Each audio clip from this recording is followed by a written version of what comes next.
त्रिशूल एजुकेशन में आपका स्वागत है। मैं हूं विनोद मिया।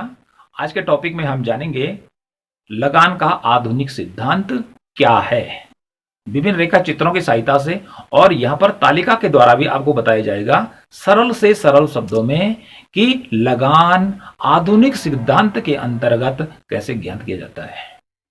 लेकिन इस सिद्धांत को जानने से पहले डेविड रिकार्डो का लगान सिद्धांत का थोड़ा ध्यान होना भी बहुत जरूरी है, क्योंकि लगान का जो पहला सिद्धांत दुनिया के सामने देने का प्रयास किया था वो दिया था विधिवत रूप से डेविड रिकार्डो के द्वारा। उनका मानना था कि जो लगान है वो केवल भूमि को ही प्राप्त होता है। लगान, या जिसे हम किराया कह सकते हैं, वो केवल जमीन को ही प्राप्त हो सकता है। लेकिन बाद में उनके सिद्धांत की आलोचना की गई। उन्होंने बताया था कि एक सीमांत भूमि होती है और एक अधिसीमांत भूमि होती है, और दोनों की उपज का अंतर जो होता है वो लगान होता है। और जो सीमांत भूमि होती है, मार्जिनल जो लैंड होती है, वो किसी भी प्रकार का लगान प्राप्त नहीं करती है। इसके साथ ही उन्होंने बताया था कि लगान केवल भूमि को ही प्राप्त होता है।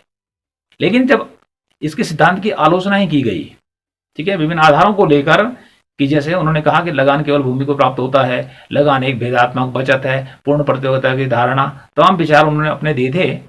तो आधुनिक अर्थशास्त्रियों ने उनके इन विचारों को दरकिनार कर दिया और कहा कि उत्पादन का प्रत्येक साधन भूमि के अतिरिक्त, जैसे श्रम है, पूंजी है और साहस और भूमि भी, ये सभी क्या कर सकते हैं, लगान को प्राप्त कर सकते हैं। इनको उन साधनों का पुरस्कार मिल सकता है। केवल भूमि ही नहीं है जिसको कि लगान की प्राप्ति होती है।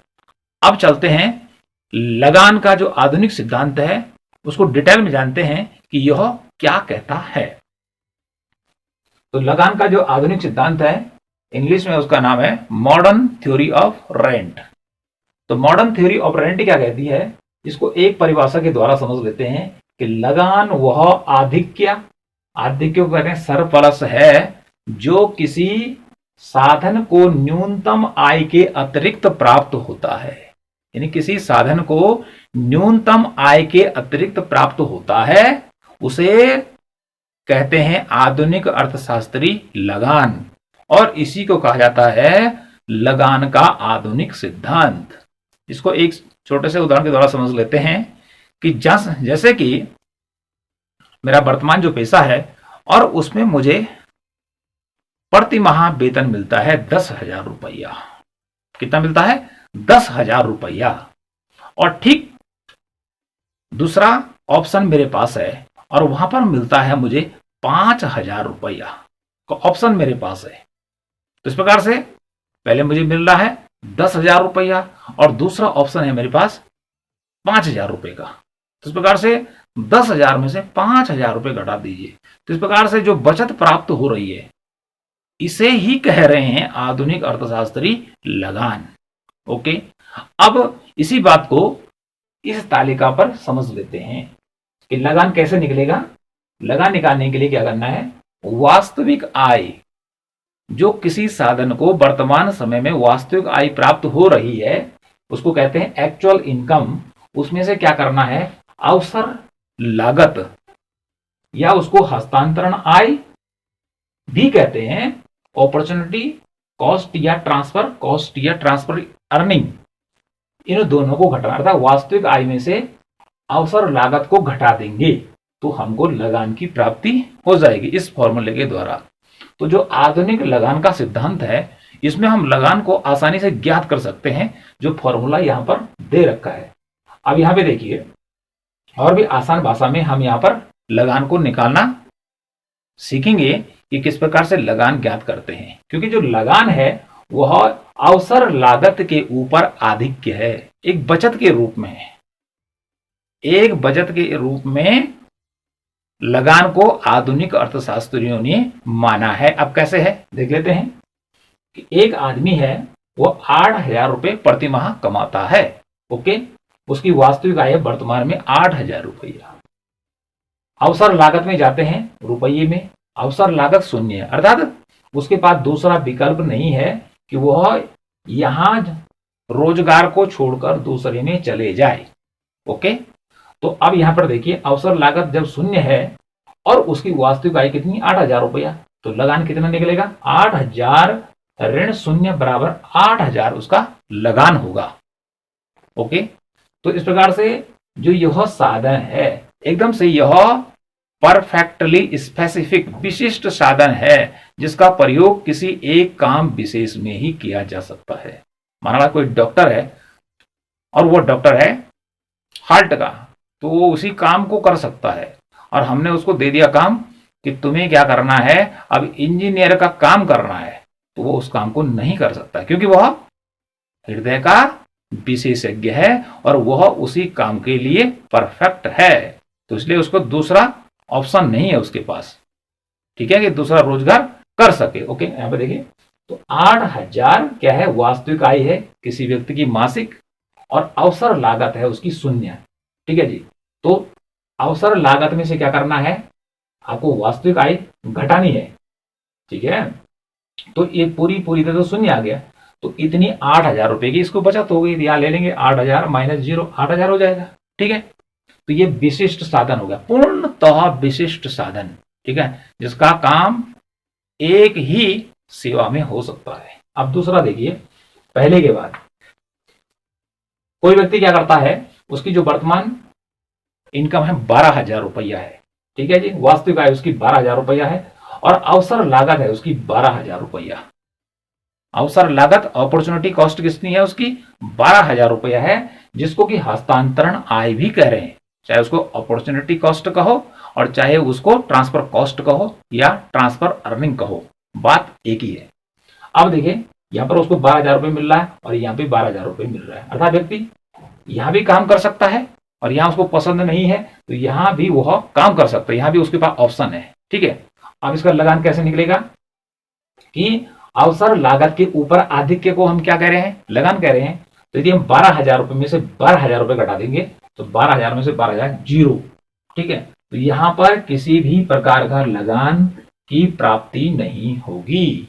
ठीक है, और यह जो साधन है, यह साधन कैसा है, एकदम से अविशिष्ट साधन का, पूर्णतः अविशिष्ट साधन कहलाएगा। ठीक है, तो जब साधन की अवसर लागत शून्य होती है, ठीक है, अवसर लागत शून्य होती है, तो उस समय जितनी उसकी वास्तविक इनकम होती है वो पूरी की पूरी लगान के अंतर्गत आती है। ओके, यहां पर उसके पास दूसरा 8,000 के अलावा दूसरा जॉब नहीं है उसके पास कि जो उसको ले सके चुन सके। दूसरा कंडीशन बताया 12,000 यहां मिल रहा है उसको, 12,000 यहां मिल रहा है, अपॉर्चुनिटी कॉस्ट 12,000 है, वास्तविक आय 12,000 है, यहां भी काम कर सकता है, यहां भी काम कर सकता है, लेकिन दोनों को घटा दिया जाए तो उसको यहां पर किसी भी प्राप्त की लगान नहीं मिल रहा है क्योंकि यहां पे जीरो आ रहा है कि 12,000 में से 12,000 गया तो जीरो हो गया। ओके, अब तीसरी कंडीशन की ओर चलते हैं कि व्यक्ति का मासिक जो वेतन है, इनकम है, उसको जो उसकी वास्तविक आय है वर्तमान में 15,000 रुपए में है। ठीक है, उसके दूसरे रोजगार में उसको 10,000 रुपए मिल सकते हैं, इसको बोलेंगे अपॉर्चुनिटी कॉस्ट, अवसर लागत है उसकी, कि व्यक्ति के पास यहाँ पे तो काम कर ही रहा है लेकिन यहां नहीं करना चाहता, यहां भी जा सकता है।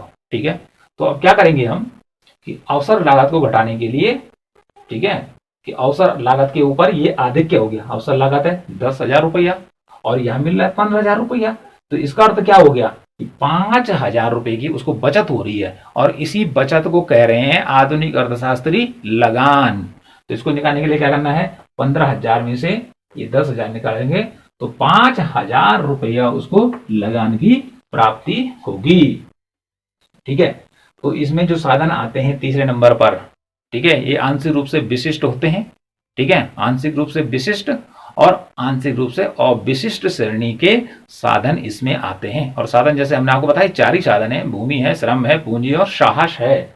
अब अगला देखिए चौथा नंबर पर कि व्यक्ति की जो वास्तविक आय है, चाहे मासिक आय मान लीजिए, ठीक है, चाहे वार्षिक आय मान लीजिए, मासिक को लेकर चलते हैं कि मासिक आय उसको 20,000 रुपये मिल रही है और उसकी अवसर लागत कितनी है 25,000 रुपया। अगर हम 20,000 में से 25,000 को घटा देंगे तो कितना आ जाएगा माइनस 5,000 रुपया। तो जो लगान है वह ऋणात्मक नहीं होता है, माइनस में नहीं हो जाता है, क्योंकि लगान को बताया गया है आधिक्य बताया गया है कि सरप्लस होती, बचत होती है, तो यहाँ पे बचत तो नहीं हो रही है। तब ऐसी स्थिति में क्या करेंगे, जैसे हमने यहाँ 20,000 ऋण 25,000 घटा दिया, तो ऋण 5,000 क्या आ रहा है, आपका लगान आ रहा है, माइनस में आ रहा है। तो ऐसी स्थिति में क्या करेंगे कि जो यहाँ पर अवसर लागत है उसको इधर ले लेंगे वास्तविक आय में, ठीक है, और वास्तविक आय को यहां से हटाकर यहां रखेंगे। ओके, तब उसको सुलटे क्रम में घटाएंगे कि 25,000 में से 20,000 रुपये गया, तब 5,000 का उसको लगान की प्राप्ति होगी। तो इस प्रकार से देखिए, ये तो हमने आपको बता दिया कि लगान कैसे ज्ञात करेंगे। वास्तविक आय में से अवसर लागत या हस्तांतरण लागत या हस्तांतरण आय को घटा देंगे तो हमारा लगान निकल कर आ जाएगा। और जो लगान होता है वो अवसर लागत के ऊपर एक प्रकार की बचत होती है। क्या होती है, बचत होती है। अब बात करते हैं कि यह लगान उत्पन्न क्यों होता है। लगान क्यों उत्पन्न होता है। रिकार्डो तो कह रहा था कि ठीक है कि भूमि पर जब व्यक्ति बसता है किसी निर्जल लैंड में, तो पहले वो सबसे उपजाऊ भूमि पर खेती करता है, ठीक है। जब जनसंख्या बढ़ती है तब वो अगली भूमि पर करता है, फिर अगली पे करता है, अंतिम में डी श्रेणी सीमांत भूमि पहुंच जाता है, ठीक है।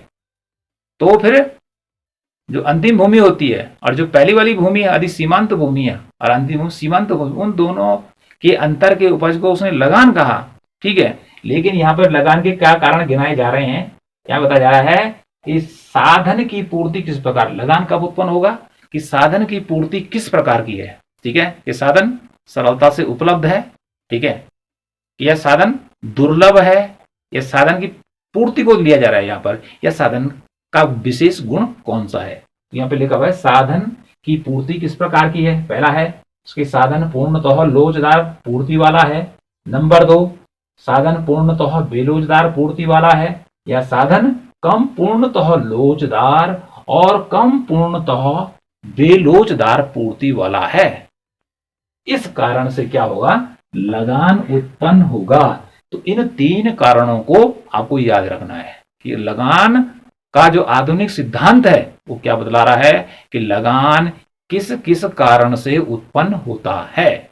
ओके, अब चलते हैं रेखा चित्र की ओर। अब रेखा चित्र क्या कहता है, तो सबसे पहला जो रेखा चित्र है यहां पर है, यह है पूर्णतः लोचदार पूर्ति का, इंग्लिश में भी लिखा हुआ है परफेक्टली इलास्टिक सप्लाई। ओके, अब यहां पे देखिए आपने क्या करना है, रेखा चित्र को बनाने के लिए सबसे पहले हमने 2 अक्ष लेने हैं। हमारा एक एक्स अक्ष हो गया और एक हमारा वाई अक्ष हो गया। वाई अक्ष पर हम कीमत लिखेंगे और जो हमारा एक्स अक्ष है उस पर हम उत्पादन के साधन लिखेंगे। साधन लिख दिया जाएगा फैक्टर ऑफ प्रोडक्शन। ओके, उसके बाद क्या करना है, आपने यहां से एक सीधी रेखा खींचनी है पटरी की सहायता, स्केल की सहायता से, और यहां पे लिख देंगे एस और एस। ये जो पड़ी वाली लाइन है, हॉरिजॉन्टल लाइन, ये सप्लाई की रेखा है, पूर्ति की रेखा है। ओके, और यहां पर जो पूर्ति की रेखा कैसी है, पूर्णतः लोचदार पूर्ति है, कि साधन की जो पूर्ति है वो कैसी है, पूर्णतः लोचदार है। ओके, तो ऐसी स्थिति में ये रेखा एकदम से पड़ी होगी, किसके समांतर, इस ओ एक्स अक्ष के समांतर पड़ी हुई होगी। अब देखिए यहां पर कीमत क्या है, यहां से लेकर ओपी तक कीमत है। ओके, और उसके बाद देखिए रेखा आगे तक बढ़ती चली जा रही है, ठीक है। और ई एस जो यहां पर है, इलास्टिसिटी ऑफ सप्लाई, वो अनंत है, अर्थात सप्लाई की कोई सीमा नहीं है। जितना चाहे कोई भी उद्योग जो साधन की सेवाएं लेना चाहता है, ठीक है, वह ले सकता है। सीमा समाप्त नहीं हो रही है, जितना चाहे उतना ही क्या कर सकता है, यूज कर सकता है। इसलिए आगे की ओर चला जा रहा है, ठीक है, ये आगे आगे बढ़ता चला जाएगा। लेकिन यहां पर ध्यान देने वाली बात क्या है कि प्राइस एक ही समान, अर्थात ओ से लेकर पी तक प्राइस है, ठीक है, प्राइस एक ही है। अब रेंट कहां पे तैयार हो गया, हमने यहां से एक डीडी वक्र खींचा, डिमांड का वक्र है, तो यहां पर लगान कहां पर निर्धारित होना चाहिए कि जहां पर मांग वक्र पूर्ति वक्र को काटेगा। तो यहां पर ई बिंदु पर यह एक दूसरे को काट रहे हैं, यहां से नीचे रेखा खींची, ये हो गया एन, अर्थात यहां से लेकर एन तक साधन की मात्रा हो गई, ठीक है। अब यहां पे देखिए इतना यहां पर इक्विलिब्रियम प्राइस निर्धारित हुआ, तो जितना प्राइस निर्धारित हुआ, ठीक है, साधन का यहां पर उतनी ही कीमत उसको पहले मिल रही है, उतनी ही कीमत उसको पहले ही मिल रही है। तो इस प्रकार से यहां पर साधन की जो वास्तविक आय है ठीक है, वह कितनी है, वह बिल्कुल आपके अपॉर्चुनिटी कॉस्ट के बराबर है। ठीक है, अपॉर्चुनिटी कॉस्ट और वास्तविक आय लगभग बराबर है। ठीक है, कि 10,000 उसको यहां मिल रहा है और 10,000 का यहां पे उसका इक्विलिब्रियम पॉइंट आ गया, तो 10,000 में से 10,000 घटे 0, तो यहां पर उसको किसी भी प्रकार का लगान प्राप्त नहीं हो रहा है।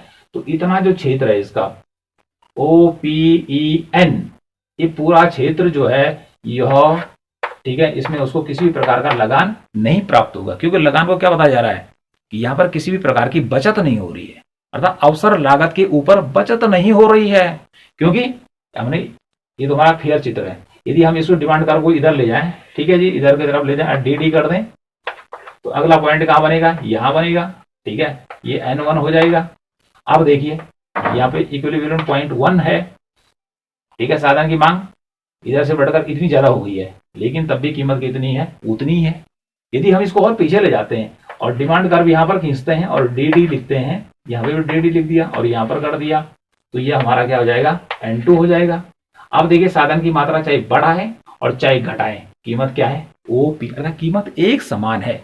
साधन को आप जितना चाहिए उतना इस्तेमाल कर सकते हैं। तो ऐसी स्थिति में यहां पर जो है अपॉर्चुनिटी कॉस्ट, ठीक है, किसके बराबर है, वास्तविक लागत के बराबर है। यहां पर अपॉर्चुनिटी कॉस्ट के ऊपर किसी भी प्रकार का अतिरेक या आधिक्य प्राप्त नहीं हो रहा है, इनकम प्राप्त नहीं हो रहा है, इसलिए ये पूरा का पूरा क्षेत्र क्या हो जाएगा, नो रेंट, लगान रहित हो जाएगा। ये तो मैंने आपको ये इधर बताया कि इस प्रकार से यदि डिमांड आगे की तरफ बढ़ जाए तो इक्विलिब्रियम पॉइंट बदल जाएगा, पीछे की तरफ जाएंगे तो बदल जाएगा। आप एक ही बनाइए तो बहुत है, लेकिन हमने आपको समझाने के लिए कहा गया, इससे भी आगे बढ़ता है तो पॉइंट आगे बढ़ेगा, इक्विलिब्रियम का पॉइंट E2 E3 E4, लेकिन प्राइस वही रहेगा।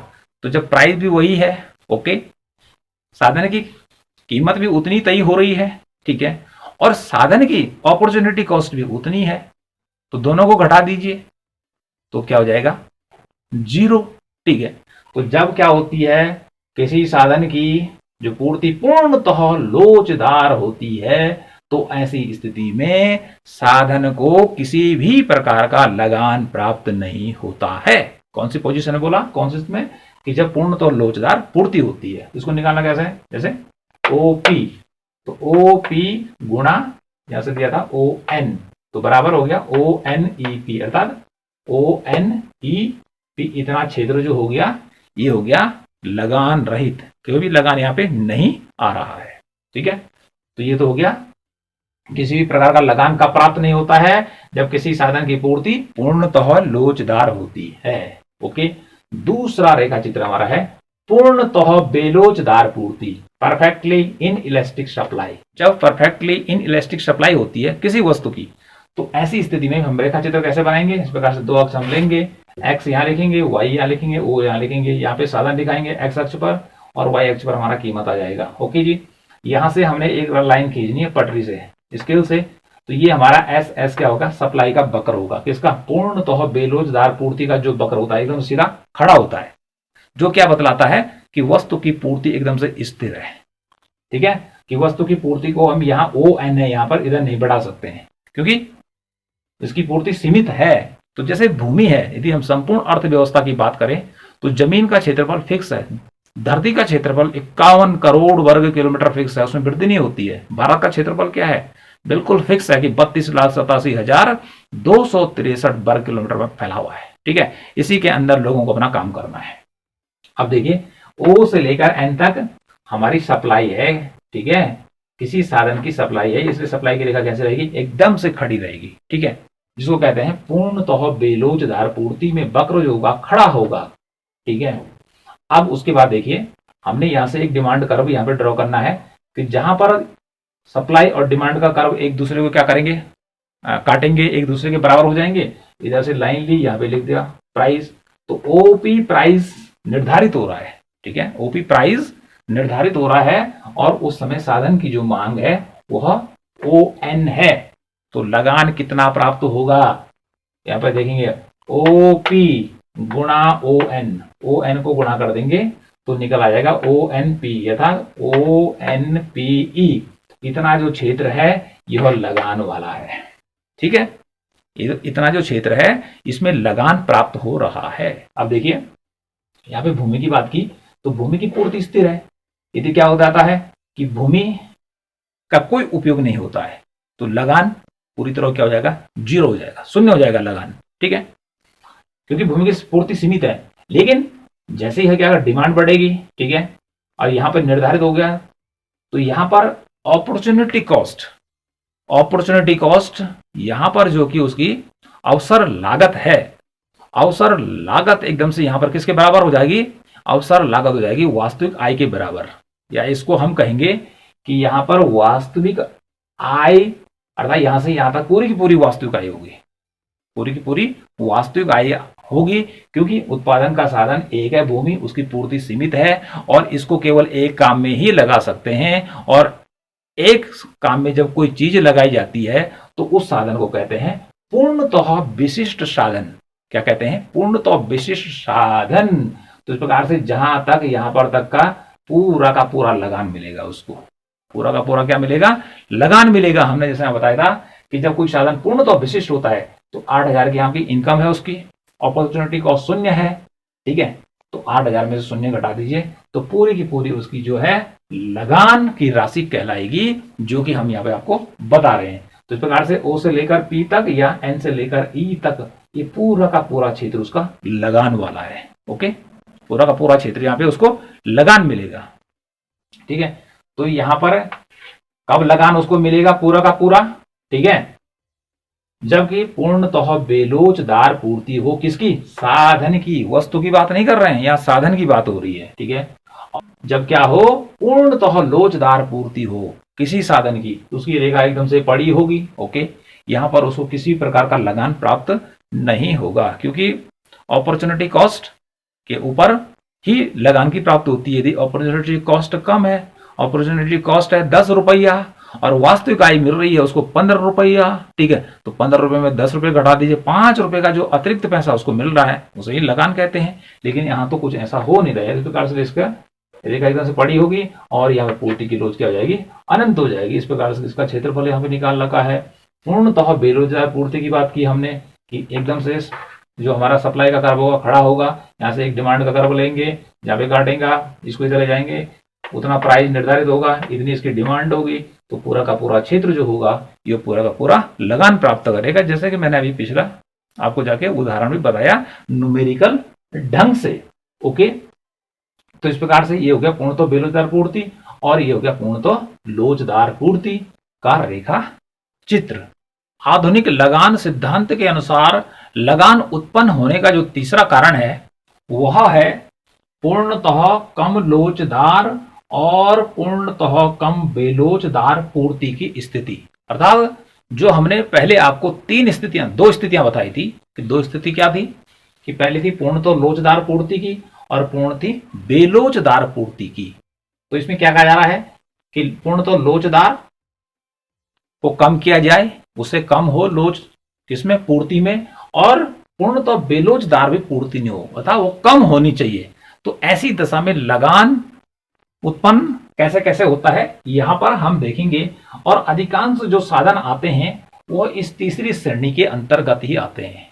ऐसा नहीं है कि पूर्ति एकदम से पूर्णतः लोचदार हो, ठीक है, जिसका कोई अंत नहीं हो रहा, या साधन पूर्णतः बेलोचदार हो कि साधन की पूर्ति एकदम स्थिर हो जाए। ठीक है, तो इसलिए इसमें तीसरा जो ये वाला है, यहां पर जो साधन होते हैं वो आंशिक रूप से विशिष्ट होते हैं और आंशिक रूप से अविशिष्ट होते हैं। अब देखेंगे यहां पर लगान की उत्पत्ति कैसे होती है मॉडर्न थ्योरी ऑफ रेंट के अनुसार। तो हमने समझना क्या है कि सबसे पहले देखिए, हमने दो अक्ष लिए, एक्स अक्ष पर साधन लिया और वाई अक्ष पर हम इसकी कीमत ले लेंगे या रेंट को ले लेंगे। ओके, अब क्या करना है कि यहां से थोड़ा ऊपर, यहां से हम एक सप्लाई का कर्व खींच देंगे कि सप्लाई का जो हमारा कर्व है ये ऊपर की ओर जा रहा है। ठीक है, जो क्या है, न तो पूर्णतः लोचदार है और न पूर्णतः बेलोचदार है। वो कैसा है, less perfectly elastic and less in elastic supply, अर्थात दोनों जो हैं कम लोचदार और कम बेलोचदार हैं। ऐसी स्थिति में क्या होता है, इस सप्लाई का कर्व धीरे धीरे ऊपर की ओर बढ़ रहा है। इसके बाद देखिए, अभी सप्लाई का कर्व देखिए, हमने यहाँ पे ए लिखा है, यहाँ पे बी लिखा है, यहाँ पे सी लिखा हुआ है, बाकी पे नजर नहीं डालनी है अभी। अब देखिए कि मानव उत्पादन का कोई साधन क्या करता है, ए इकाई के बराबर अपनी सेवा देता है, ठीक है। तो सेवा देता है, तो यहां पर ओ से लेकर एस पर यहां पे तो वह अपनी सेवा देने के लिए तैयार नहीं होगा, क्योंकि मजदूरी की दर इतनी कम है कि वह अपना गुजारा इससे नहीं कर सकता है। ओके, इससे आगे वो यहां से देने के लिए तैयार है, यहां से लेकर और यहां तक क्या कर सकता है, वो सप्लाई दे रहा है किसी उद्योग को, तो यहां से मिला दीजिए, ठीक है। तो यहां पर कितना प्राइस मिल रहा है उसको, कि मानावाद यहां पे उसको पी प्राइस मिल रहा है। ओके, तो इतनी सप्लाई कर रहा है। उसके बाद इधर की ओर कब बढ़ा, कि जब यहां पे देखेंगे तो यहां पे क्या होगा, पी से P1, अर्थात कीमत बढ़ गई, इसलिए उसने सप्लाई को इधर की तरफ बी की तरफ बढ़ा दिया। ओके, और अगला जब कीमत ऊपर चली गया था, आर पे चली गई, तो सप्लाई यहां सी के बराबर कर दी गई। तो कहने का अर्थ क्या है कि जैसे जैसे क्या हो रही है कि कीमत बढ़ती जा रही है, यस, किसकी, साधन की। यदि हम श्रम की बात करें तो लेबर, ए इकाई पर लेबर हमें इस प्राइस पे मिल रही है, ठीक है। प्राइस ऊपर गया P1, तो लेबर की सप्लाई क्या हो गई, बढ़ गई, ठीक है। और जब सी हो गई तो वो आर के बराबर पहुंच गई। ओके, अब यहां पे देखिए, अब बात करते हैं कि लगान कहां पर निर्धारित होगा। तो लगान वहां पर निर्धारित होगा कि जहां पर ये डिमांड कर्व क्या करेगा, एस अर्थात सप्लाई या पूर्ति के वक्र को काटेगा। तो वह इस बिंदु पर यहां पर इसको काट रहा है, तो इसलिए यहां से लेकर यहां पर लगान निर्धारित होगा, ठीक है। कि जबकि साधन की मात्रा क्या होगी, ओ से लेकर टोटल तक होगी, सी होगी कि जितनी उसने इकाई ली ओ सी पे, ठीक है। एन जो है संतुलन का बिंदु है, और ऐसी स्थिति में ओ आर जो है वो रेंट क्या होगा, तैयार होगा।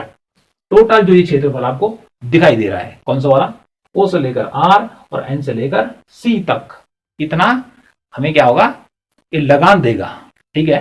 लेकिन इसमें दो चीजें आ रही हैं। देखिए कि व्यक्ति पहले यहां न्यूनतम कार्य करना, न्यूनतम मजदूरी पर काम करने के लिए तैयार है, फिर यहाँ पे भी न्यूनतम मजदूरी पर काम करने के लिए तैयार है। लेकिन मजदूरी का निर्धारण या कीमत का निर्धारण कहां पर होगा साधन की, कि जहां पर डिमांड कर्व इसको काटेगा वहां पर कीमत तय होगी। ओके, और कीमत यहाँ ऊपर तय हुई है। तो इस प्रकार से बात कर ले, यहां से लेकर यहां तक, यहां से लेकर यहां तक, और यहां से लेकर यहां तक जो हमारा है ये नीचे का, ठीक है, इसे कहेंगे अवसर लागत, या इसको कहेंगे हस्तांतरण आय। और इस अवसर लागत के ऊपर जितनी इतना ये वाला क्षेत्र, इतना क्षेत्र क्या कर रहा है, लगान दे रहा है, क्योंकि ये तो न्यूनतम मजदूरी का क्षेत्र है, नीचे वाला कम मजदूरी का है, ठीक है। और उसको ज्यादा मजदूरी मिल रही है, क्यों मिल रही है, कि इक्विलिब्रियम पॉइंट ऊपर निर्धारित हुआ है। पहले तो कम मजदूरी पर, न्यूनतम मजदूरी पे काम कर रहा था, न्यूनतम मजदूरी पे काम कर रहा था, लेकिन संतुलित मजदूरी ऊपर है, तो अब क्या होगा कि मजदूरी तो उसको इसके बराबर ही मिलेगी। अब इसको समझ लेते हैं कि ए से लेकर एल तक क्या है, ये इक्विलिब्रियम पॉइंट है, मजदूरी का आर बिंदु हो रहा है।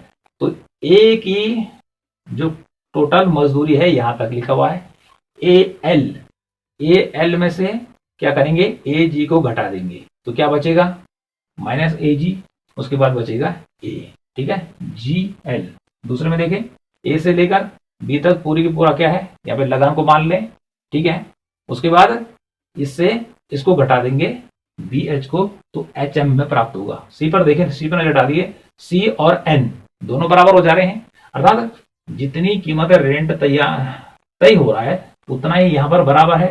तो यहाँ पे C N equal to O R, दोनों क्या है, बराबर हैं, अर्थात कीमत भी बराबर है और उसकी अवसर लागत भी क्या है, बराबर है।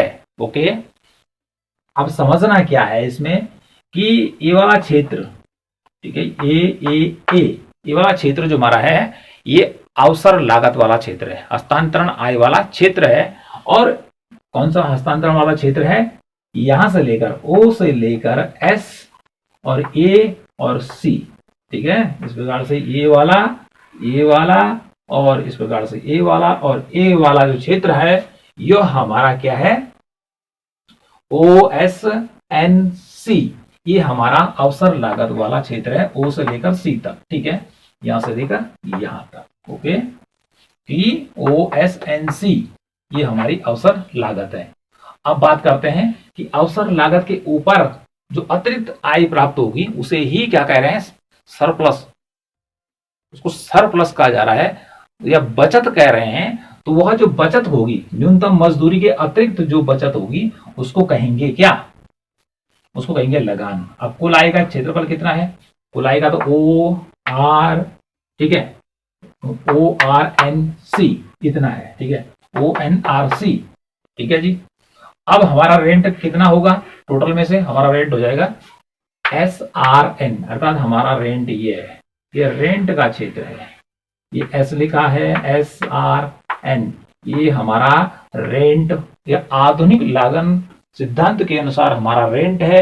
और नीचे वाला जो ये क्षेत्र है इस पे लिखेंगे हम वैकल्पिक आय, ठीक है, या अपॉर्चुनिटी कॉस्ट या अर्निंग कॉस्ट या अर्निंग इनकम, इस पर लिखा जाएगा। ये तो न्यूनतम कीमत है, इतने पे तो काम कर रहा था, वो इतने पे काम कर रहा था, लेकिन बाद में पता चला कि इतना ज्यादा उसको मिल गया, तो ठीक है, अब जितना मिला और नीचे वाले से उसको घटा दीजिए, ठीक है, अवसर लागत से ऊपर वाले को घटा देंगे, ठीक है, तो क्या हो जाएगा, उसको अतिरिक्त जो बचत उसको प्राप्त हो रही है उसे ही लगान कहते हैं। यदि हम टोटल की बात कर लें, ठीक है, इसी को हम यदि गणितीय रूप से देख लें तो यदि यहां तक पूरा जो इनकम उसको प्राप्त हो रही है वो हो रही है 1500 रुपये की, और इसमें से ओ एस एन सी जो उसकी अवसर लागत है वो 1000 रुपया है, तो उसकी बचत कितनी हो जाएगी, 1500 में से 1000 घटा दीजिए तो 500 रुपए की उसको इस क्षेत्र के अंदर बचत प्राप्त हो रही है। तो इसी बचत को कह रहे हैं लगान। तो ये रेखा चित्र आपको बना आ जाना चाहिए, ये लगान वाला क्षेत्र है और ये वैकल्पिक आय वाला क्षेत्र है। वैकल्पिक आय के ऊपर जितनी भी आय प्राप्त होती है वह बचत कहलाती है और उसी बचत को कहते हैं लगान। कौन, मॉडर्न इकोनॉमिस्ट। तो इस प्रकार से लगान क्यों उत्पन्न होता है, हमने आपको बताया कि आधुनिक अर्थशास्त्रियों के अनुसार लगान उत्पन्न होने के 3 कारण हैं।